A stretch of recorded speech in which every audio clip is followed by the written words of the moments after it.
Hello વિદ્યાર્થી મિત્રો, સ્વાગત છે તમારું મારી યુટ્યુબ ચેનલ એક્સેલન્સ ક્લાસીસમાં. આપણે જોઈએ છીએ ધોરણ 10 નું ગણિત. ધોરણ 10 ના ગણિતની અંદર આપણે આજે જોવાના છે સમાંતર શ્રેણી ચેપ્ટર નંબર 5 અને એની અંદર સ્વાધ્યાય 5.1 અને દાખલા નંબર 1. દાખલા નંબર 1 નો પહેલો. તો દાખલા નંબર 1 માં આપણે કીધું છે શું? તો દાખલા નંબર 1 માં કીધું છે કે જે નીચે આપેલી પરિસ્થિતિઓ છે એમાંથી કઈ પરિસ્થિતિમાં સમાંતર શ્રેણી બને છે અને કેમ બને છે. તો આપણે અહીં ચકાસવાનું છે, સમાંતર શ્રેણી બનાવવાની છે અને કેમ બને છે એ પણ આપણે કહેવાનું છે. તો સૌપ્રથમ આપણે એ સમજશું કે આપણે ગણતરી કઈ રીતે કરવાની છે.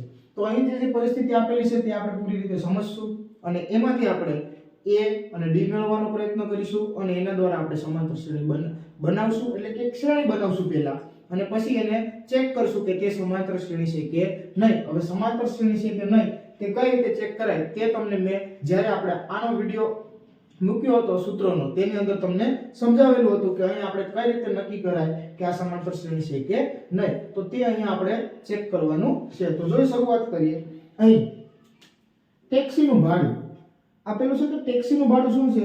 તો કે જો પ્રથમ કિલોમીટર માટે કેટલા રૂપિયા છે? 15 રૂપિયા. અને પછીના વધારાના પ્રત્યેક કિલોમીટર માટે, એના પછી જેટલા કિલોમીટર વધતા જશે એ પ્રત્યેક કિલોમીટર માટે કેટલા રૂપિયા છે? 8 રૂપિયા છે.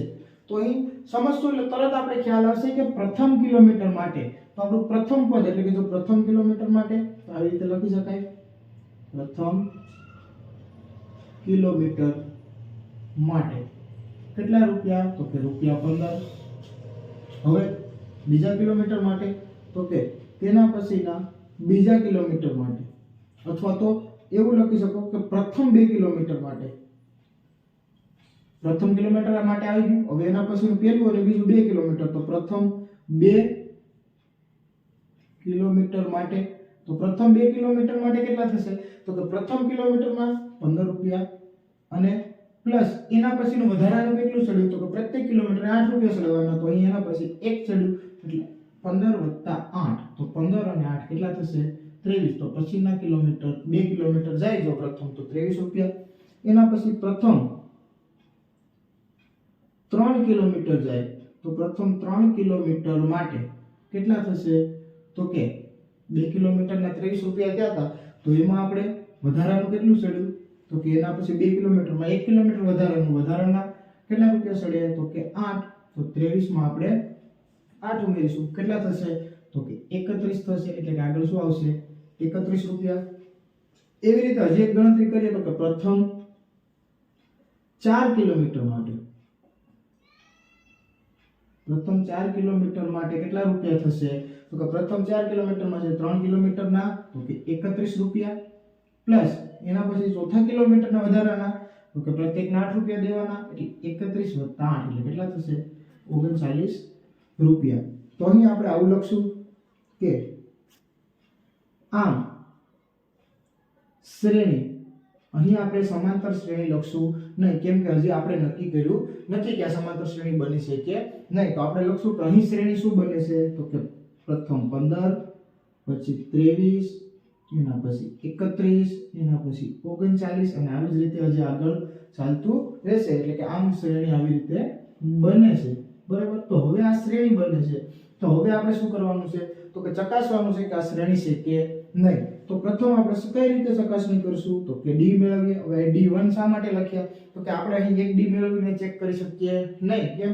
તો કે અહીં આપણે 2 થી 3 d મેળવવા પડે તો જ આપણે ખબર પડે કે જો d સમાન આવતો હોય તો આ સમાંતર શ્રેણી છે, જો d સમાન ન આવે તો સમાંતર શ્રેણી નથી.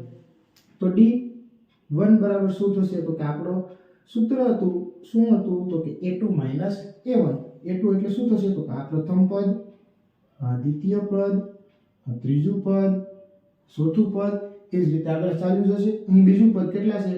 તો કે 23 માઈનસ પ્રથમ પદ a1 એટલે કે 15. તો 23 માંથી આપણે 15 બાદ કરશું. કેટલા આવશે? 8 આવશે. એક બીજું મેળવી લઈએ d2. હવે અહીં a1 a2 નો ઉપયોગ કરી લીધો. હવે આપણે ત્રીજા પદની વાત કરીએ તો ત્રીજા પદમાંથી શું? તો કે અહીં સૂત્રનાથી વિડિયોમાં મેં તમને સમજાવ્યું હતું કે આગળ જે પદ મેળવીએ એનામાંથી આગળનું પદ બાદ કરો એટલે d મળે. તો કે a3 માંથી a2 બાદ કરો એટલે તમને d મળશે. તો a3 કેટલા છે? 31. 31 - 8. તો 31 માંથી 8 બાદ કરશો, સોરી અહીં 2 કેટલા છે? 23. તો અહીં 31 માંથી 23 બાદ કરશો કેટલા વધશે 8 વધશે બરાબર અહીં ત્રીજું વખત આપણે મેળવીએ કે અહીં a3 આવી ગયો ચોથું પદ લઈ લઈએ a4 માઈનસ શું કરશું તો કે જો ચોથું પદ લેવું હોય તો એમાંથી આગળનું પદ a3 બાદ કરો એટલે d મળે તો ચોથું પદ 39 તો 39 માઈનસ કેટલા કરવાના છે 31 તો 39 માંથી 31 બાદ કરશું તો પણ કેટલા મળશે 8 તો અહીં આપણે એક વાક્ય લખશું શું લખીશું તો કે અહીં d સમાન હોવાથી સમાંતર શ્રેણી બને છે અથવા તો મળે છે તો આવું આ રીતે આપણે લખી શકીએ કે અહીં શું છે તો કે અહીં d આપણે દરેક વખતે કેવો મળે છે સમાન મળે છે તેથી જે આ શ્રેણી મળી એ શ્રેણી કેવી હશે તો કે સમાંતર શ્રેણી હશે ચાલો તો જોઈએ હવે આપણે પહેલાનો બીજું તો અહીં શું કીધું છે તો કે નળાકારમાં રહેલ હવાનું પ્રમાણ તો નળાકાર છે એની અંદર હવાનું પ્રમાણ છે આપણે જોવાનું છે એની અંદર શું કીધું છે તો કે હવા કાઢવાના પંપ દ્વારા તો કે એક પંપ છે જેના દ્વારા શું કરવામાં આવે છે તો આ નળાકારમાંથી હવા બહાર કાઢવામાં આવે છે એક પંપ દ્વારા દર વખતે નળાકારમાંથી બાકી રહે આ શબ્દ ધ્યાન રાખજો શું તો કે નળાકારમાં જે હવા બાકી રહે છે એ બાકી રહેલ હવાનો કેટલામો ભાગ તો કે 1/4 એટલે કે ચોથો ભાગ બહાર કાઢવામાં આવે છે તો અહીં આપણે શું કરશું તો કે આપણે અહીં લખી શકીએ કે પ્રથમ વખત હવા કેટલી હશે તો કે ધારો કે કરીને અથવા તો આપણે એવી રીતે લખી દઈએ કે પ્રથમ વખત શરૂઆતમાં એવું કહી શકીએ કે શરૂઆતમાં હવાનું પ્રમાણ અથવા પ્રથમ વખત હવાનું પ્રમાણ તો હવાનું પ્રમાણ છે એ કેમાં હશે તો કે આપણે કદમાં લઈએ એટલે આપણે v કરશું અથવા તો અહીં આપણે કોઈ પણ સંખ્યા લઈ શકીએ ધારો કરીને આપણે વાત કરીએ છીએ એટલે અહીં આપણે લઈ લઈએ કે x હશે કેટલું હશે તો કે હવાનું પ્રમાણ x છે હવે શું કરીશું તો કે હવે અહીં x છે તો પ્રથમ વખત બહાર કેટલું નીકળશે તો કે 1/4 તો કે આ કેટલું આનું જે પ્રમાણ છે તો કે x છે તો અહીં બહાર નીકળતી હવા એટલે કે જે શરૂઆતમાં x હતું તો પ્રથમ વખત બહાર નીકળતી હવા કેટલી હશે તો કે પ્રથમ વખત બહાર નીકળતી હવા બરાબર શું થશે તો કે આપણે કુલ હવા કેટલી હતી તો કે દાખલા તરીકે હવાનું પ્રમાણ હતું x હવે એમાંથી કેટલી બહાર નીકળી જાય છે તો કે 1/4 તો અહીં -1/4 આપણે કરવું પડશે બરાબર ચોથા ભાગની હવા નીકળી જાય છે તો ચોથા ભાગની કોની હવા તો કે x હતી એના ચોથા ભાગની તો અહીં આપણે આવી રીતે કરવું પડશે શું તો કે x નો ચોથો ભાગ કોનો ચોથો ભાગ x નો ચોથો ભાગ હવે અહીં આપણે આ સાદું રૂપ આપીએ તો 4 અહીં ગુણાશે એટલે 4x થશે અને -x હાજર હતા છેદમાં 4 તો 4x માંથી x બાદ કરશું એટલે શું થશે તો કે 3x ના છેદમાં 4 તો શરૂઆતમાં કેટલી હવા હતી x પછી બીજી વખત આપણે જે હવા થઈ તે કેટલી હવા થઈ તો કે ચોથા ભાગની હવા બહાર નીકળી ગઈ આજે શરૂઆતમાં હવા x હતી એમાં ચોથા ભાગની હવા બહાર નીકળતા હવા કેટલી વધી હવે બીજી વખત 3x ના છેદમાં 4 તો હવે હવા નળાકારમાં બાકી કેટલી રહી 3x ના છેદમાં 4 તો હવે એનો કેટલામો ભાગ તો કે ચોથો ભાગ બહાર નીકળશે તો આનો ચોથો ભાગ બહાર નીકળે તો હું આવી રીતે કરું 3x ના છેદમાં 4 નો ચોથો ભાગ બરાબર કેટલા થશે તો કે 3x છેદમાં 4 ને આનો ચોથો ભાગ કરવાનો એટલે કે અહીં 4 વડે ભાગાકાર કરી દઉં છું તો 3x m ના m અને સોકે 16 તો છેદમાં કેટલા આવી જશે 16 તો હવે હવા કેટલી છે તો કે 3x ના છેદમાં 16 છે તો હવે એ આ હવા કેમાંથી બહાર નીકળશે તો કે અહીં એટલી હવા છે એમાંથી બહાર નીકળશે તો હવા કેટલી હતી તો કે અહીં આના પછી પ્રથમ વખત બીજી વખત અને હવે પછી ફરીથી લખીશું આપણે કે બહાર નીકળતી હવા બરાબર કેટલા છે તો કે 3x ના છેદમાં 4 બરાબર એમાંથી કેટલી હવા બહાર નીકળે છે તો કે અહીં એના ચોથા ભાગની હવા એટલે એટલી હવા બહાર નીકળશે કેટલી તો કે 3x ના છેદમાં 16 બરાબર અહીં આપણે છેદ અલગ છે તો સરખા કરવા પડશે લસા લેશું એટલે અહીં 4 વડે ગુણવા પડશે ને અહીં પણ 4 વડે એટલે 16 થઈ જાય તો 4 તેરી 12 થશે એટલે હું 12x લખું છું -3x ઉપર એમના એમ રહેશે અને છેદમાં 4 વડે ગુણશું એટલે 16 અને અહીં 16 એટલે કેટલા થઈ જશે છેદમાં 16 સાદુરૂપ આપશું તો 12 માંથી 3 બાદ કરશું એટલે કેટલા લખી શકીએ 9x છેદમાં 16. તો અહીં આપણે આવી રીતે કરશું, આ 9 છે તે 3 અને 16 છે એ 4 અને એનો આખાનો શું કરી શકીએ વર્ગ. હવે આપણે કરી શકીએ તો તમે કહેશો હા સર 3 નો વર્ગ 9 થઈ જશે અને 4 નો વર્ગ 16 અને આ x છે તેને આપણે અહીં બહાર રાખશું. તો અહીં જો આપણે અલગ અલગ 3 સ્ટેપ મેળવી લીધા છે. 3 પદ, પ્રથમ પદ, અહીં આ દ્વિતીય પદ અને આ તૃતીય પદ એટલે કે ત્રીજું પદ. તો 3 પદ મળી ગયા છે. તો કે અહીં આપણે આવું લખીએ, સમાંતર શ્રેણી બોલશું નહીં, આપણે શ્રેણી કહીશું. તો અહીં આપણે શ્રેણી કેવી મળે છે તો કે મને અહીં શ્રેણી કંઈક આવી રીતે મળે છે x, બીજું પદ મળે છે 3x ના છેદમાં 4, એના પછી મળે છે 3 ના છેદમાં 4 આખાનો વર્ગ અને x આવી રીતે બને છે. તો હવે અહીં શું મેળવવું પડશે તો કે અહીં આ સમાંતર શ્રેણી છે કે નહીં તે ચેક કરવા માટે આપણે d મેળવવો પડે. તો અહીં આપણે d મેળવશું. તો d પ્રથમ વખત મેળવીએ એટલે d1 કરશું. બીજા પદ આ પહેલું પદ, આ બીજું પદ, બીજામાંથી પહેલું પદ બાદ કરશું એટલે a2 a1. તો 3x ના છેદમાં 4 માંથી શું બાદ કરીશું x. તો 4 ગુણાકાર થશે એટલે 3x - 4 * 4x આખાના છેદમાં 4. તો 3x - 4x એટલે -x વધશે અને છેદમાં 4. તો અહીંયા આપણે d1 મળશે. એવી રીતે d2 મેળવી લઈએ. જો બંને સરખા આવતા હોય તો આપણે કહી દઈશું કે સમાંતર શ્રેણી બને છે. જો નહીં આવે તો આપણે કહીશું કે સમાંતર શ્રેણી બનતી નથી. અહીં આપણે a3 નો ઉપયોગ કરીએ, a3 - a2 કરીએ. a3 કેટલા છે તો કે અહીં આપણે આ રીતની લઈ લઈએ, 9x ના છેદમાં 16 લઈ લઈએ અને એમાંથી માઈનસ કરવાના છે આગળનું પદ 3x ના છેદમાં 4. તો અહીંયા આપણે શું કરવું પડશે તો કે લસા લઈ લઈએ. અહીં 4 વડે ગુણાકાર કરવો પડશે. તો આ 9x એમના એમ માઈનસ 4 વડે ગુણાકાર કરીએ તો 12x આખાના છેદમાં અહીં 4 વડે ગુણશું એટલે 16 થઈ જશે, અહીં 16 તો આખાના છેદમાં 16 બાદબાકી કરશું એટલે 9 માંથી 12 બાદ કરશું એટલે -3x, અહીં -3x અને આખાના છેદમાં 16. તો અહીં તમે જોઈ શકો કે પ્રથમ વખત d કેટલો મળે છે -x ના છેદમાં 4 અને બીજી વખત આપણે d કેટલો મળે છે તો કે -3x ના છેદમાં 16. એટલે આપણે એવું વાક્ય લખશું કે અહીં શું થશે તો કે અહીં d સમાન મળતો નથી. તેથી શું થશે તો કે d સમાન મળતો નથી. તેથી કઈ શ્રેણી નો બને તો શબ્દ વાપરશું કે સમાંતર શ્રેણી ન બને. તો અહીં આપણે પહેલા બીજા દાખલામાં આવી રીતની ગણતરી કરવાની થશે જેમાં આપણે છેલ્લે d સમાન મળતો નથી એટલે આપણે અહીં સમાંતર શ્રેણી બનશે નહીં. ચાલો તો હવે આપણે જોઈશું 3 નંબરનું એટલે કે ટ્રિપલ આઈ. અહીં શું કીધું છે પ્રત્યેક મીટરના ખોદકામ બાદ એક કૂવો ખોદવા માટે લાગતો ખર્ચ, બરાબર. એનાથી આગળ આપેલું છે તે જ આપણે મહત્વનું છે. પ્રથમ મીટરના કેટલા 150 રૂપિયા અને પછીના પ્રત્યેક મીટર એટલે કે જેમ જેમ એક એક મીટર વધતું જશે એમ દરેક મીટરના કેટલા રૂપિયા સડતા જશે 50 રૂપિયાનો વધારો થતો જાય. એનો મતલબ કે અહીં જો પ્રથમ પદ કેટલું થશે તો કે અહીં પ્રથમ મીટર માટે ના ખર્ચ રૂપિયા 150. હવે પ્રથમ 2 મીટરની વાત કરીએ તો કે પ્રથમ 2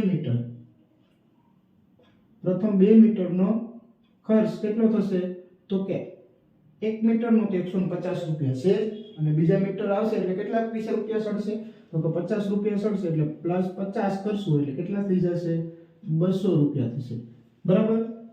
એના પછી તો કે હવે પ્રથમ 3 મીટરનો ખર્ચો મેળવી લે તો કે 3 મીટરનો ખર્ચ તો કેટલો થશે તો કે જો 2 મીટરનો 200 હતો એમાં પ્લસ કેટલા કરવા પડશે તો કે ત્રીજું મીટર આવશે એટલે 50 રૂપિયાનો ફરી ખર્ચો. તો અહીં 50 રૂપિયા ફરી ચડાવવાના એટલે 250 રૂપિયા થશે. તો અહીં આપણે 3 પદ મળી ગયા છે આપણા માટે એટલા જ પદો ગણાશે. તો અહીં હું લખીશ કે શ્રેણી કેવી મળે તો કે આમ શ્રેણી કેવી મળશે તો કે 150 200 250 બને છે, બરાબર. આ રીતની શ્રેણી બને છે, સમાંતર શ્રેણી નહીં, ખાલી શ્રેણી બને છે. હવે આપણે ચેક કરશું કે આ સમાંતર શ્રેણી છે કે નહીં. તો અહીં આપણે ચેક કરી લઈએ, D1 મેળવી લઈએ. કઈ રીતે? તો કે A2 - A1. આ A1 છે, બીજું પદ A2 અને ત્રીજું પદ A3. બરાબર? તો A2 એટલે કે 150, સોરી A2 માઈનસ કેટલા છે? A2 કેટલા છે? 200 છે, તો કે અહીં 200 માઈનસ A1 કેટલા? 150, તો અહીં 200 માઈનસ 150 એટલે કેટલા આવશે? 50 આવશે. બીજું વખત મેળવી લઈએ D2 એટલે કે ત્રીજા પદનો ઉપયોગ કરશું A3 માઈનસ A2, તો ત્રીજું પદ છે 250, એમાંથી A2 બીજું પદ કેટલા છે? 200, તો અહીં કરી દઈએ માઈનસ 200 એટલે કેટલા આવશે? 50. તો અહીં તમે જોઈ શકો D કેવો આવે છે? બંને વખતે સમાન. તો અહીં એક વાક્ય લખશું કે અહીં D સમાન આવતો હોવાથી શું બનશે? તો કે સમાંતર શ્રેણી બને છે. તો અહીં આપણે જોઈ શકીએ કે જો આપણે 2 નંબરનું જે હતું તેમાં સમાંતર શ્રેણી બનતી નથી. કારણ તો કે D સમાન નથી આવતો, અને અહીં ત્રીજામાં શું બને છે? તો કે D સમાન આવે છે, તેથી શું બને? સમાંતર શ્રેણી બને છે. ચાલો તો જોઈએ હવે આપણે આવી એટલે કે 4 નંબરનું શું કીધું છે? તો કે 8% વાર્ષિક ચક્રવૃદ્ધિ વ્યાજના દરથી શરૂઆતની રકમ 10,000 મૂકેલ હોય. તો અહીં શરૂઆતની રકમ કેટલી મૂકેલી છે? તો કે 10,000. એટલે આપણું વ્યાજ, સોરી આપણી જે મુદ્દલ છે તે કેટલી થશે? 10,000. અને આપણો વ્યાજનો દર કેટલા ટકા છે? તો કે 8% છે. અને ચક્રવૃદ્ધિ વ્યાજે મૂકેલા છે. અને આપણે દર વર્ષે જે ખાતામાં જમા થાય છે તે રકમનું શું જોવાનું છે? તો કે તે સમાંતર શ્રેણી બનાવશે કે નહીં તે ચેક કરવાનું છે. તો ચાલો શરૂઆત કરીએ આપણે. તો કે અહીં આપણે પહેલા સૌપ્રથમ લખીશું કે R કેટલા ટકા આપેલા છે? 8%. બરાબર? એના પછી આપણે લખીએ P એટલે થાય મુદ્દલ. કેટલા હજાર આપેલા છે? તો કે 10,000 આપેલા છે, 10,000 રૂપિયા. અને અહીં જમા થતી દર વર્ષે, તો આપણે વર્ષની સંખ્યાને શેના વડે દર્શાવીએ છીએ? તો કે n વડે. અને જમા થતી દર વર્ષે, તો પ્રથમ વર્ષે આપણે 1 લેશું, બીજા વર્ષે 2, ત્રીજા વર્ષે 3, ચોથા વર્ષે 4, આવી જ રીતે આપણે લેશું. આપણે અહીં 2 થી અહીં આપણે 3 વર્ષ માટે મેળવશું અને એની આપણે D મેળવી અને ચેક કરશું કે સમાંતર શ્રેણી બને છે કે નહીં. તો ચાલો અહીં આપણે સૂત્ર મૂકીએ. તો કે ચક્રવૃદ્ધિ વ્યાજ મુદ્દલ મેળવવા માટેનું સૂત્ર A બરાબર P ગુણાકારમાં 1 પ્લસ R ના છેદમાં 100 અને આખાની n ઘાત. તો અહીં આપણે જોઈએ તો અહીં આપણે પ્રથમ વર્ષ માટે મેળવી લઈએ. તો પ્રથમ વર્ષ માટે મેળવશું એટલે આવી રીતે કરીશું. તો કે A બરાબર P ની જગ્યાએ લખીશું 10,000, તો 10,000 ગુણાકારમાં 1 વત્તા R ની જગ્યાએ 8 અને છેદમાં 100 અને n ની જગ્યાએ પ્રથમ વર્ષ માટે છે એટલે કેટલા લેશું? 1 લેશું. તો હવે આનું સાદુરૂપ આપીએ તો 10,000 m ના m લખીશું. તો આ 10,000 m ના m બરાબર ગુણાકારમાં છે એટલે કૌંસમાં લખીશું 1 m ના m રહેશે પ્લસ 8 ના છેદમાં 100. તો ભાગાકાર કરીશું એટલે કંઈક આવો જવાબ આવશે 0.08. અહીંયા આપણે ભાગાકાર કરવાની જરૂર નથી, પણ છેદમાં 2 મીંડા એટલે અહીં પોઈન્ટ આપણે 2 આપણે આગળ ખસેડીશું. અહીં એક પોઈન્ટ હોય છે, 2 આપણે આગળ જશે એટલે આગળ પોઈન્ટ નથી એટલે 0.08 થશે. અને આખાની કેટલી ઘાત થશે? 1 ઘાત. તો અહીં 1 ઘાત કરીએ તો પણ ચાલશે અને ન કરીએ તો પણ ચાલે, પણ આપણે ઘાતનું કામ છે એટલે રાખીશું કેમ કે તે આગળ આપણે ઉપયોગમાં આવશે. તો અહીં 10,000 m ના m ના ગુણાકારમાં 1 નો 0.08 નો સરવાળો કરીએ તો અહીં થશે 1.08 અને આખાની 1 ઘાત. તો આ રીતનું થશે. આગળ બીજા વર્ષ માટેનું મેળવી લઈએ. તો કે A બરાબર કેટલા થશે? તો કે 10,000 કૌંસમાં 1 પ્લસ 8 ના છેદમાં 100. આ એટલું દરેક વર્ષ માટે આપણું સેમ ટુ સેમ જ રહેશે. ક્યાં બદલશે? તો કે ઘાત બદલશે, કેમ કે આપણે વર્ષ બદલાવાનું છે. 2 વર્ષનું મેળવીએ તો અહીં 10,000 m ના m રહેશે, કૌંસમાં 1 m ના m 8 ના છેદમાં 100 એટલે કેટલા થશે? તો કે 0.08 અને આખાની ઘાત કેટલી? 2. બસ આગળ સાદુરૂપ આપી દઈએ તો અહીં 10,000 કેવા થશે? તો કે m ના m રહેશે, 1 આમાં ઉમેરીએ એટલે કૌંસમાં થશે 1.08 અને ઘાત કેટલી છે? 2. તો આવી રીતે આપણે ઘાત ક્રમમાં મળે છે એનું આપણે સાદુરૂપ આપવાની જરૂર છે નહીં. આગળ ત્રીજા વર્ષ માટેનું મેળવી લઈએ તો 10,000 એમના એમ 10,000 આપણું મુદ્દલ છે કૌંસમાં 1 વ્યાજ દર 8 છેદમાં 100 અને ત્રીજા વર્ષ માટેનું એટલે n ની જગ્યાએ કેટલા મૂકીશું 3 બરાબર 10,000 એમના એમ લખવાના છે આગળ 1 એમના એમ રહેશે પ્લસ 8 ના છેદમાં કેટલા તો કે 100 એટલે શું થઈ જાય તો કે આપણે કર્યું ઉપર 0.08 અને એની કેટલી ઘાત છે 3 ઘાત બરાબર 10,000 કેમ તો કે એમને એમ રાખીશું આનો બંનેનો સરવાળો કરીએ એટલે 1.08 અને આખાની કેટલી ઘાત થશે 3 તો આ રીતની આપણે અહીં શું મળે છે તો કે એક શ્રેણી મળે છે હવે આ શ્રેણી સમાંતર શ્રેણી છે કે નહીં તે આપણે ચેક કરવું છે તો અહીં લખી દઉં છું કે આ એટલી શ્રેણી છે એમાં જે આ છે એ પ્રથમ પદ લેશું આ a2 લેશું બીજું પદ અને અહીં આને લેશું ત્રીજું પદ બરાબર તો હવે મેળવી લઈએ અહીં b1 મેળવી લઈએ તો બીજા પદમાંથી પહેલું પદ એટલે a2 a1 a2 કેટલા છે તો આખું પદ થશે એટલે કે 10,000 કૌંસમાં 1.08 નો વર્ગ એમાંથી માઈનસ 10,000 અને 1.08 ની કેટલી ઘાત 1 ઘાત બરાબર તો આટલું હવે આપણે શું કરશું તો કે જો બંનેમાં મને બધું કંઈક સરખું લાગે છે શું તો કે બંનેમાં પહેલા 10,000 સરખા એટલે એને બહાર કાઢી લઈશ એટલે કે કૌંસની બહાર લઈ લઈશ અને બાકીનું વધશે તે કૌંસમાં લખીશ 10,000 બંનેમાં બીજું શું સમાન લાગે છે અહીં 2 ઘાત અહીં 1 ઘાત તો બંનેમાંથી 1 ઘાત સમાન કાઢી લઉં છું એટલે અહીં લખીશ 1.08 બરાબર આ એટલું સમાન નીકળે છે અંદર કૌંસમાં વચ્ચે એટલે કે આ બંને વચ્ચે ગુણાકારનો સંબંધ અહીંથી તો કે અહીંથી આની 1 ઘાત વચ્ચે બાકી બધું મેં કોમન કાઢી લીધું એટલે 1.08 અહીંથી શું નીકળશે કોમન તો કે માઈનસ રહેશે 10,000 કાઢી લીધા છે 1.08 ની 1 ઘાત પણ આપણે કાઢી લીધી છે તો અહીં કઈ ન વધ્યું એટલે શું વધશે તો કે 1 વધશે તો અહીં આ 1 વધ્યો છે તેને આપણે આવી રીતે કરી દઈએ હવે આનું સાદુરૂપ આપી દઈએ તો પણ આપણે આવી રીતે આપી શકીએ કે 10,000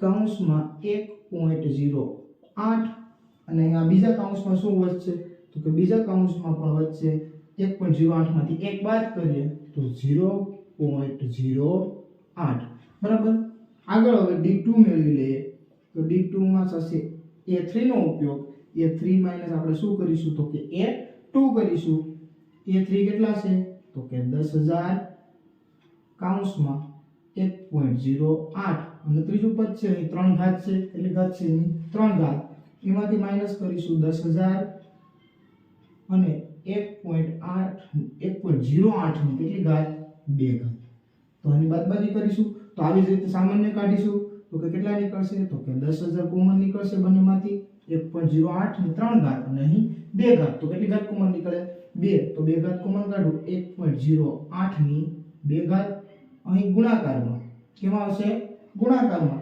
અહીંથી કેટલી ઘાત નીકળી ગઈ 2 ઘાત અને 10,000 નીકળી ગયા તો કેટલી ઘાત વધશે 1 ઘાત તો 1 ઘાતની જગ્યાએ હું આવું લખું છું 1.08 અને માઈનસ ના માઈનસ અને અહીં કેટલા લખું છું તો કે 2 ઘાત છે તો 2 ઘાત આપણે બહાર કાઢી લીધી આ આખું પદ અહીં બહાર આવી ગયું તો અહીં કેટલા વધશે 1 બરાબર તો અહીં વધશે 1 આગળ બાદબાકી કરી નાખીએ તો અહીં કેટલા આવશે તો કે 10,000 કૌંસમાં લખેલી હતી તે કિંમત આગળની એમના એમ એટલે કે 1.08 ની 2 ઘાત અને અહીં કૌંસમાં બાદબાકી કરશું એટલે કેટલા વધશે તો કે 0.08 અહીં તમે જોશો એટલે કહેશો કે d સમાન આવતો નથી કઈ રીતે કહેશો તો કે જો આગળ બંનેમાં સમાન પાછળ સમાન વચ્ચે જોશો તો અહીં 1 ઘાત છે બરાબર અને અહીં 2 ઘાત તો બંનેનો ગુણાકારમાં ફેરફાર આવશે એટલે રકમ કેવી થશે તો કે d નાના મોટો થશે તો અહીં આપણે એ કહી શકીએ શું કહી શકીએ તો કે d ની કિંમત સમાન ન આવતી હોવાથી અહીં શું નહીં બને તો કે અહીં સમાંતર શ્રેણી ન બને તો અહીં આપણે આ દાખલાની ગણતરી કરવા માટે ચક્રવૃદ્ધિ વ્યાજના સૂત્રનો ઉપયોગ કરીશું અને આવી રીતે ગણતરી કરશો એટલે છેલ્લે ખબર પડશે કે આપણો d છે સમાન આવતો નથી. તો આપણે લખી દઈશું કે d ની કિંમત સમાન ન હોવાથી શું મળશે તો કે સમાંતર શ્રેણી ન બને. તો અહીં દાખલા નંબર પહેલાનો આવી એટલે 4 દાખલા આપણે પૂર્ણ કર્યા. આનાથી આગળના દાખલા છે દાખલા નંબર 2 3 એ બધા આપણે આગળના વિડિયોમાં હવે જોશું.